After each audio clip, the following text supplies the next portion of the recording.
I'm delighted to welcome Francesco Diaz, who's the Regional Solutions Manager for Insight. He covers the Southern Europe and the Nordic regions. So Francesco leads the solutions team out there, having previously worked at Microsoft for a number of years, where he was responsible for many different business units, ranging from cloud through to the partner and enterprise teams. So with that, this is an opportunity for you guys to ask questions and to walk away with the answers that you need. So I encourage you all to try and use that opportunity at the end. But with that, I'll hand over to Francesco. Cheers. Good morning, everyone. My name is Francesco. I'm Italian. Welcome. I joined Insight in 2015. Before that, I was working for Microsoft. I worked there for around 8 years, where I covered mainly the cloud part.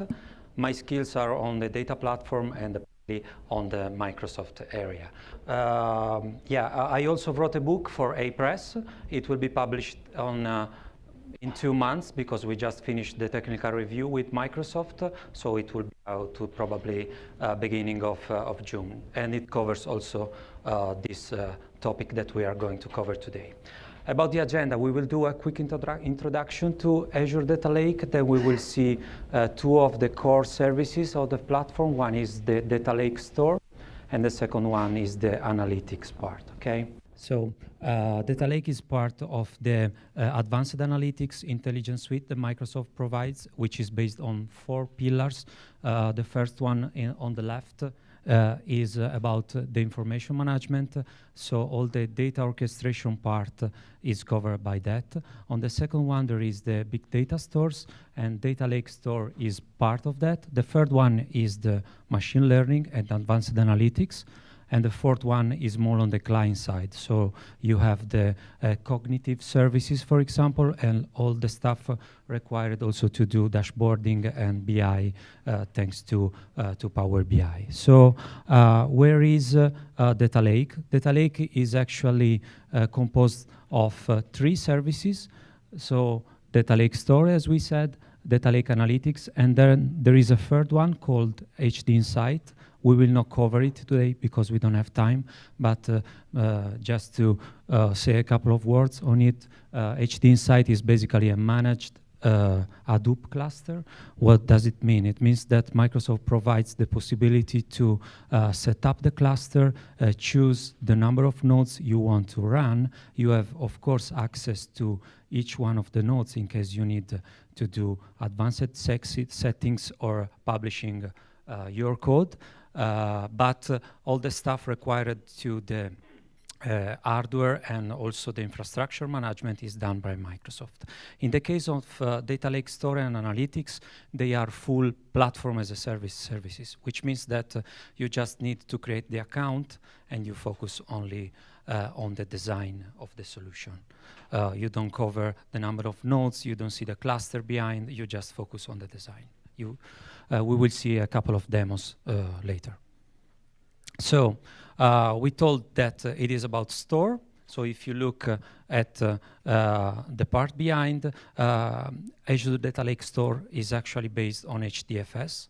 So it exposes the web HDFS interface. So any application that is able to talk with it is good to use also Azure Data Lake Store. And on the part here, on the second part, I'd like to highlight the U-SQL part, which is a new language that Microsoft wrote. It is actually based on the SQL syntax, but behind that there is also C# in case you need to write advanced parts. So you can combine both of them in one single language. And also for that part, we will see a very short demo later just to introduce it. So Data Lake comes from internal projects at Microsoft. It is actually based on 3 projects that Microsoft is already running since a while to manage their infrastructure, like Skype, like OneDrive, and other services they provide to the public. Why I'm saying that? Because when you will start going more in deep in the SDK, in the APIs, you will see those names coming up in the namespaces, in the classes, etc. That's why, because the reason for that is because a part of the job they've done is now in this service public. So Cosmos, for example, is the Azure Data Lake store. Dryad is a customized version of the MapReduce engine, and Scope is basically where U-SQL is born. Okay. So let's start to speak about Data Lake Store. The key concepts that we already, I think, part of them we already introduced them. It is a platform as a service. It is fully compatible with HDFS, which means that if you have an application able to talk with the web HDFS interface, it works. Actually, also Azure Data Lake Analytics works in this way. And of course, if you have HD Insight or other application, your application, they can run. It is high available by design, which means that, as I said before, you don't need to take care of the nodes, and you can decide how much parallelism you want to achieve in your activities, simply setting the parameters during your scripts. It is also important to highlight that it is fully integrated with Azure Active Directory. For those of you that already work with Azure, this is an important part to notice, because everything you write against Azure Data Lake Store, you need to actually authenticate using Azure Active Directory. Even if you write a client application, you need to use OAuth 2.0 in order to speak with Azure Data Lake Store. And for that also, I prepared a small demo. We will not be able to see all the demos today, but I will upload everything on my blog, so I will share the content with you afterwards in order to try a few of the things that I'm describing today. Coming the copy operation, which are the most used, of course, on the storage part. On the left, you can see that there are a few services that you're already familiar with, like Scoop, DistCP, etc. But Microsoft prepared also additional tools in order to simplify the copy operations against Azure Data Lake. For example, there is one service which is quite powerful. It's called Azure Data Factory, and it is an orchestrator in case you need to move data from a source to a destination for ATL scenarios or ELT scenarios.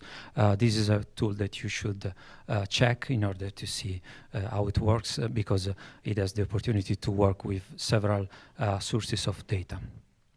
And then there is a command line tool called Adl Copy, which is optimized only for Azure Data Lake Store, which means that the parallelism part, for example, is used using Azure Data Lake Analytics for the compute part. The same for the download part on the right, so more or less you find the same tools. And of course, to process the data, you can run the tools that we already described. This simple matrix is took from the book. I just put it here because there are also additional tools that you can use. For example, you could use SQL Server Integration Services, which is also, of course, enabled to talk with Azure Data Lake, and it is pretty interesting for maybe simple scenarios where not only the big data part is covered, but maybe you have a data warehouse, you have a relational database, etc. So this is also a tool that you should consider, in my opinion. Okay, so let's see a quick demo of it.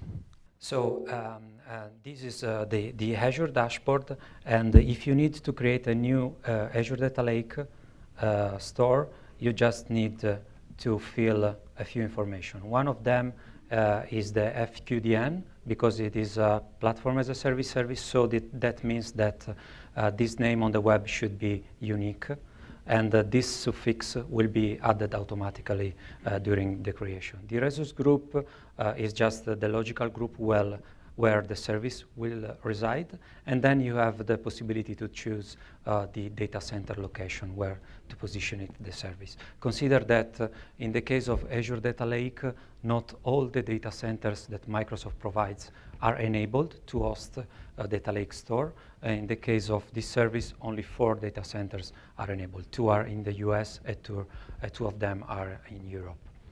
And then the pricing package, just a second on this, because I think it is important. You can choose the pay-as-you-go model. I think this is pretty interesting because you just pay for the compute units that you use during the processing of data, and of course for the storage.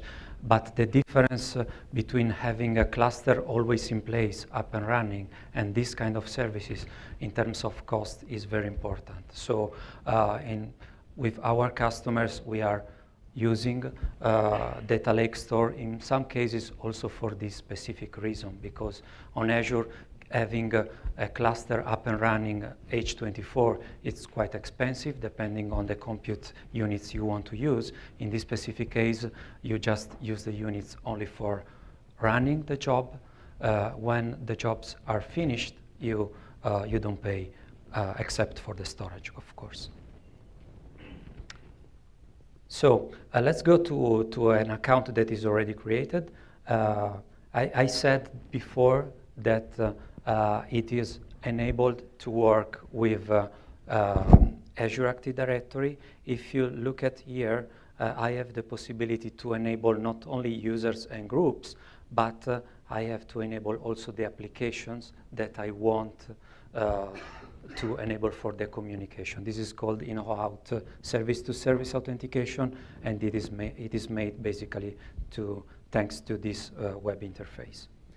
I have a firewall. Remember, it is a public service, so if I want to restrict the surface of access, I need to put here the IP ranges that I want to enable. In this case, it is disabled because it is a demo account. And then I have a data explorer. This data explorer is basically going to explore the HDFS file system. So it is exposed to using this web interface. So if I go in here, I have the list of files included in this specific folder.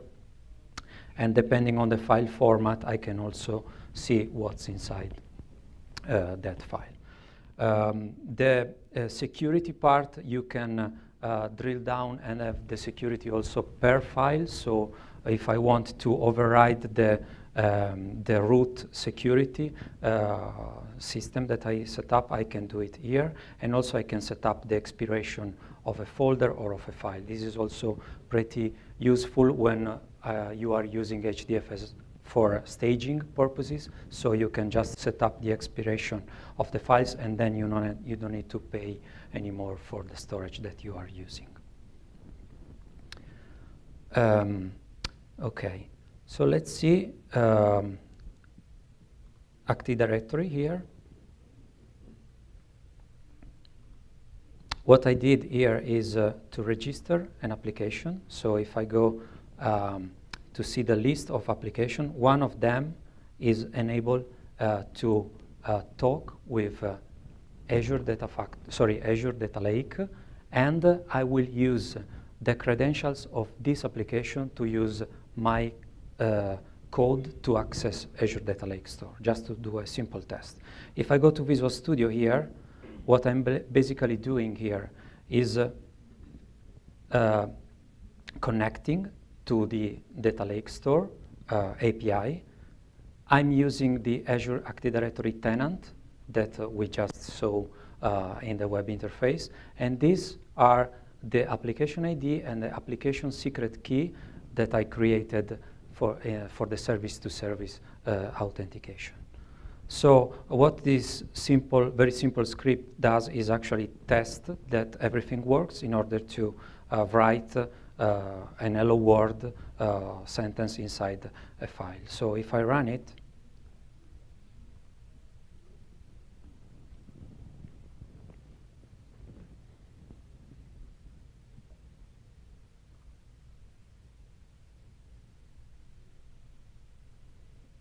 If I come back here, I should see in the store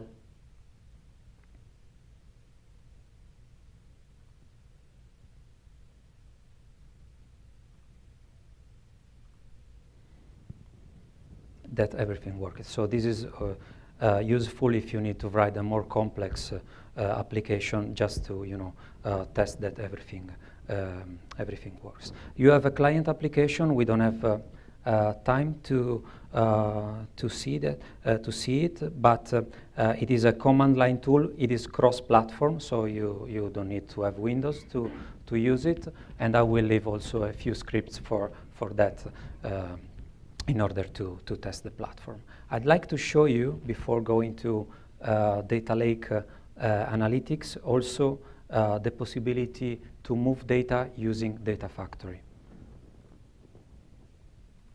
So if I go in here, I'm now opening the Data Factory dashboard. One of the features, it is a very complex service, but one of the features that I think is very powerful is the possibility to move data from a source to a destination, and in case you can schedule it, you can also change the data at source, so do part of transformation.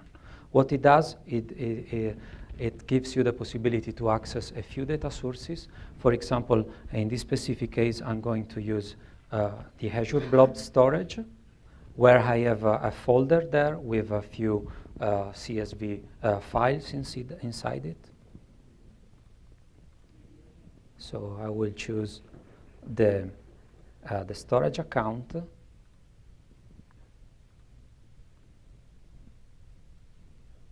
You can see here that I have a simple container. They call them containers.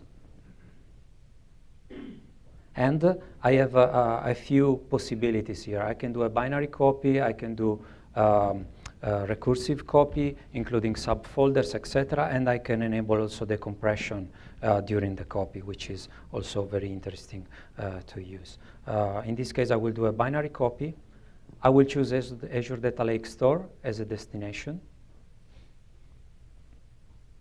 And then, in this case, here it comes again the service-to-service authentication. So I need to have an application enabled to talk with Azure Data Lake. Basically, we are doing the same stuff that we did in the application before. So let me copy the credentials. I'm sorry, I don't remember them.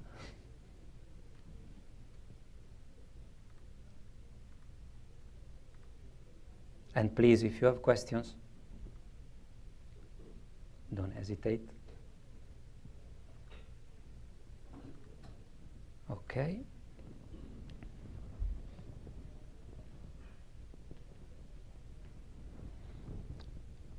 Okay, in this case, I'm exploring the destination path. So as you can see here, we are able to see the same file system structure as before. I will choose the same folder.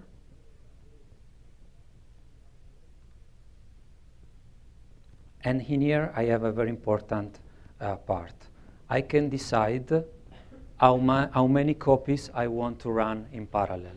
So this is the part where I can achieve high availability and also scaling of the platform. And then for each parallel copy, I can also decide how many cloud units I want to use during the copy. This will increase the performance during the copy, okay? And that's it. Now it will take a few seconds, so I think we can go back to the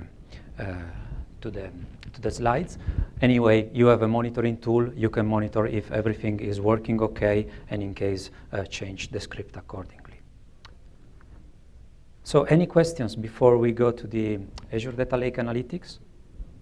Just curious, what is the what's like the pricing model for this? Is it by the volume of the data that goes through? But you mentioned also the unit, so is it compute hours? It's a very good question. So you pay basically for the storage. So depending on the storage you use, you pay for that. and there is a kind of table with limits. So, for example, for 1 gigabyte to 10 terabytes, you pay X, and up to 20 terabytes, you pay a different one. I don't remember the numbers, but this is the first one. Second one, you pay for the units you use for the computational part. For example, that part where we were able to choose the number of parallel units, that part you pay during the execution. And the third one is, this is also quite important, if you need to move data across Azure data centers, the data coming out from one data center to another, you pay for the traffic there. Yeah, the egress. Which is not that relevant, but of course, if you have hundreds of terabytes, you should consider it. Sure. So Azure Data Factory though has that.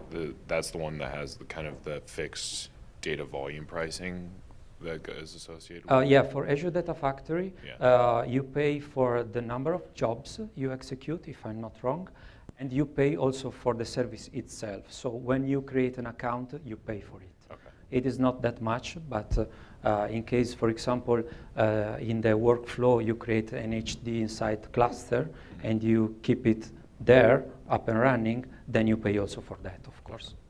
Thank you. So the analytics part, it follows more or less the same principles about the platform as a service part. We said that there is this language called U-SQL. It is based on SQL plus C#. The part important to mention, in my opinion, is that it is extensible. So everything that you don't see out of the box, you can actually write your own extensions in order, for example, to access data sources that you are not able to, or type of files that you are not able to access. It is by design integrated with R and Python, which means that in your script you can invoke R and Python because the modules are already in Azure Data Lake Analytics. At the moment, it is not possible to upload your own module, but I know that they are working on it to fix it. The authoring system, I think, is very powerful because first you have the possibility to use it cross-platform, so you don't need to use Windows. Second one, you can do the authoring part offline, which is a very good thing to have. And also, you can scale using the analytics units, more or less with the same principle we have seen before during the copy activities. The resources are managed using YARN. So you don't see it, but again, if you start going more in deep into the APIs, you see that there is YARN running the platform there. And again, this chart, it is just to give you an overview of the tools you can use to manage or authoring against Azure Data Lake Analytics. So how is the pattern? The general pattern is that you can access a data lake store. You can actually access an external data source. They call them federated queries, which means that you can keep the data at source for scenarios where you don't want to bring all the data to Azure Data Lake Store to the HDFS. Or you can add external data sources to bring data from there, like using Azure Storage. What you do is you create a row set. Once you create a row set, you process it using the analytic units, using a query. And as an output, you produce a row set again, and you store it. You can store it in Azure Storage again, or you can put it in the Azure Data Lake Store. So let me zoom it here. This is a typical query that you can see in Azure Data Lake. A few important things to mention. This part is related to the uppercase. So when you write, I don't find the word in English. Sorry for that. A U-SQL, when you use the U-SQL syntax, when you write uppercase, the compiler thinks that you are using the SQL part okay? When you are not doing that, and you are, for example, using a string, then it comes the C# part. This is a bit tricky at the beginning because, for example, if you write declare, not in uppercase, the compiler will be confused because it will think that you are using C#. So at the beginning, you need to get used with that. So this here is the row set. So it is what we described in the slide. As you can see from here, in this case, the datetime.parse is actually a C# expression that I'm calling from the script. They are highly integrated, and if you use Visual Studio, you can also use the code behind. So you can fully separate the C# code from the SQL part. And these are the parts where you interact actually with the HDFS. So they call them extractors in order to extract data, and outputters in order to move data to the data lake store. There are a few already available out of the box, but this is where the extensible part comes. So if you want to write your own, you can simply do that, and you can do it in this way. You basically need to override the extract method implementing the iExtractor interface. And if you look at the namespaces there is scope there, which means that you are reusing actually part of the things that Microsoft used to run their internal services. So first, you implement the iExtractor interface. Then you create an assembly. So you create a DLL with your custom code. You need to upload it to the Azure Data Lake. And then you just need to reference it in your script. So once you reference it, you can use it like the other parts that are out of the box. I will skip this one because we are running out of time, and I'd like to speak about another topic and present something, a small demo. So you can schematize your data. This is also very important, which means that you can create a database to schematize your data. You can create tables, views, etc., store procedures. So for example, in this example, you can, for example, access a TXT file, but in this case, we are inserting data into a table, which means that I have created a table, and in this case, I am schematizing data. I can do the partitioning part. I can add clustered indexes, for example, and all that stuff that helps to schematize information, which means that in that case, after that everything is prepared, I can run the query against the table instead of running it against the source data, okay? Oh, yeah. So the question is where the schema goes. The schema goes in here. I'm going to show you in a second. Basically, the store remains Azure Data Lake Store, but the schema, you can see it because Azure Data Lake Analytics is able to see it. So the storage part is Azure Data Lake Store. Once you create an Azure Data Lake Analytics account, it requires you to choose an Azure Data Lake Store as a backend. So if I go in here, I have a few things like before, but in the Data Explorer part, we have additional options.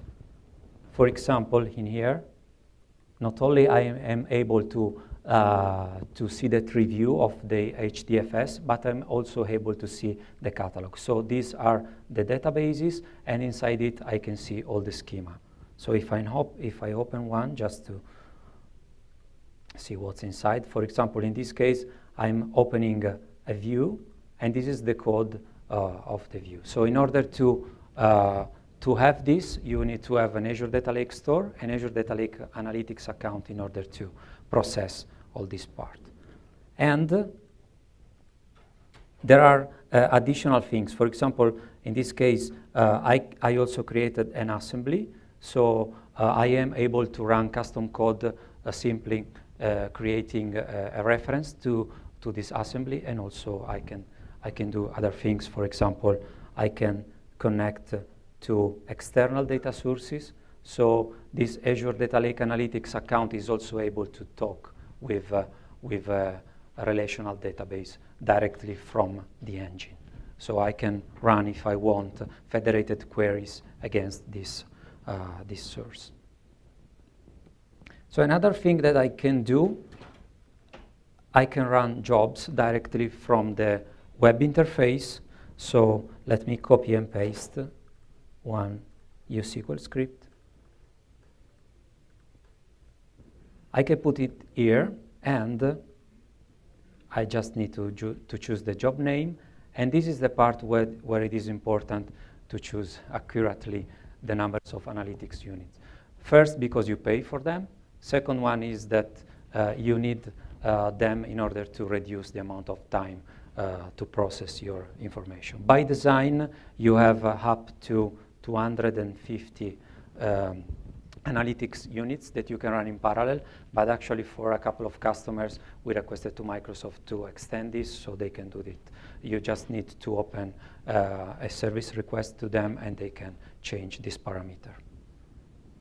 So if I submit this job, it will do basically 4 things. First one, the preparing part on the left is the compiling part. Second one is the queue. The queue part depends on how many analytics units you have available. So if you have some available, the queuing part will be reduced. The running part is the actual processing part, and this depends on how many activities in parallel you are able to do. And of course, the done part is to finish all the things. So let me go to a virtual machine where I have a bit more complex script. I will run it. We have just 5 minutes. So in this case, I am submitting a job with 10 analytic units that will run in parallel, okay? If possible, of course.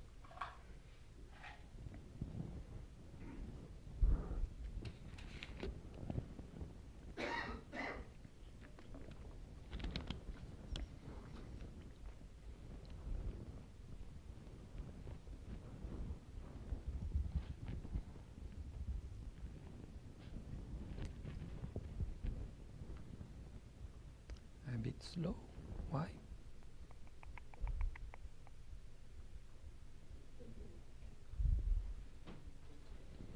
Any questions while he is thinking? No. Come on.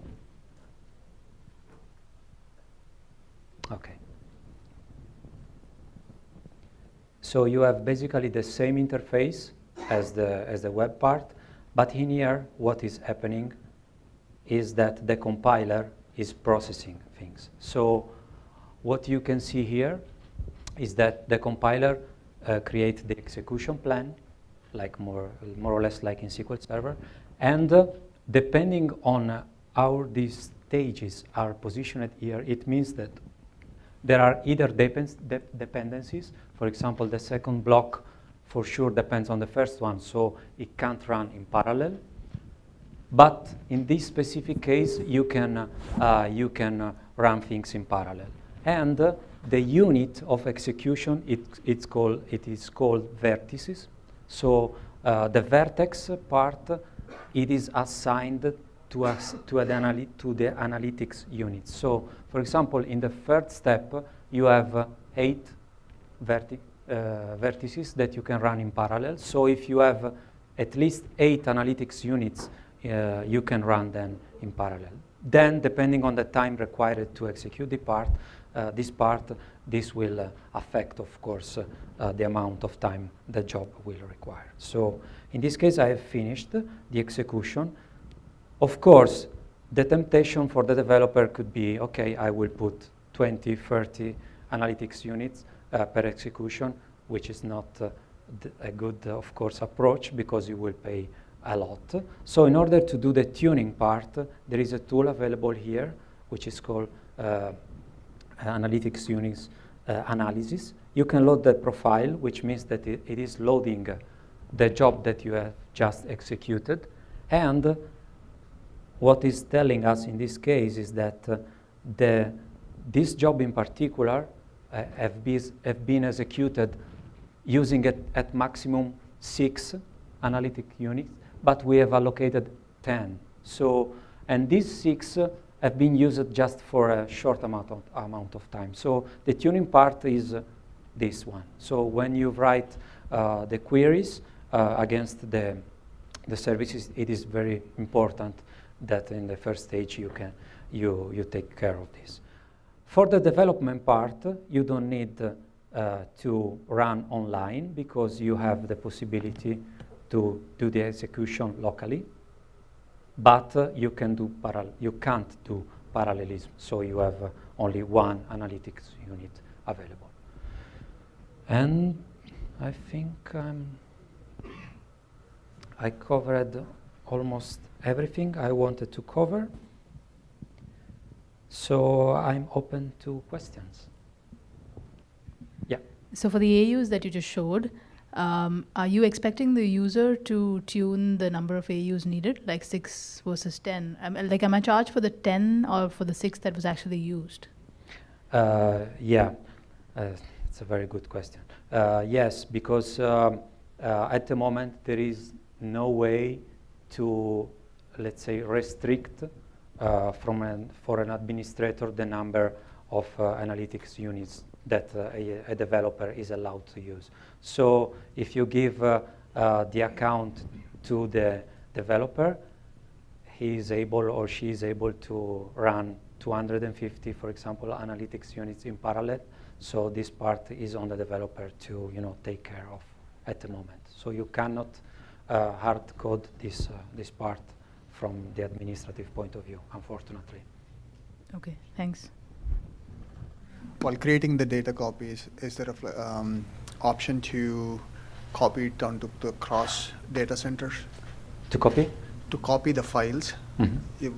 We have an option to copy multiple copies, right? Yeah. So while copying that, is it possible to copy those files into the cross data centers? In one step, yes, but not using the wizard. Let me show you. I don't have the time to do that on the fly, but you just build a workflow. So in the case of the wizard, you can't decide to spread the data across different data centers, but you can do that building a workflow. So each activity is a step actually, and inside it you can write the code required to write the data across different data centers. And you can split the data using, for example, partitioning methods or something like that. So yes, it's possible, but not using the wizard. Great. I think we've got time for one last question. Do you have like a best practices or a general sense of like the size or like velocity of workloads that you would want to run in here versus I imagine there's a period of time where you want to flip over into HD Insights or doing Qubole or some other service that you can do in Azure. I don't know if my answer is correct in this case because I'm based on European, let's say, use cases that I've seen. Maybe here in the US you have customers with bigger requirements, but in our cases it is not just a matter of the platform, it is just a matter of the knowledge. For example, in this specific case, if you don't have people in the team that are able to write C#, that are familiar with that language, the learning curve is quite important to run against it. So in that case, if the team is already used to use open source tools, it is better to stay there. So in that case, we don't recommend to use Azure Data Lake unless there are already people available either to learn or already familiar with at least Azure and the development platform inside Azure. So I don't know if I answered your question. In terms of volume of data,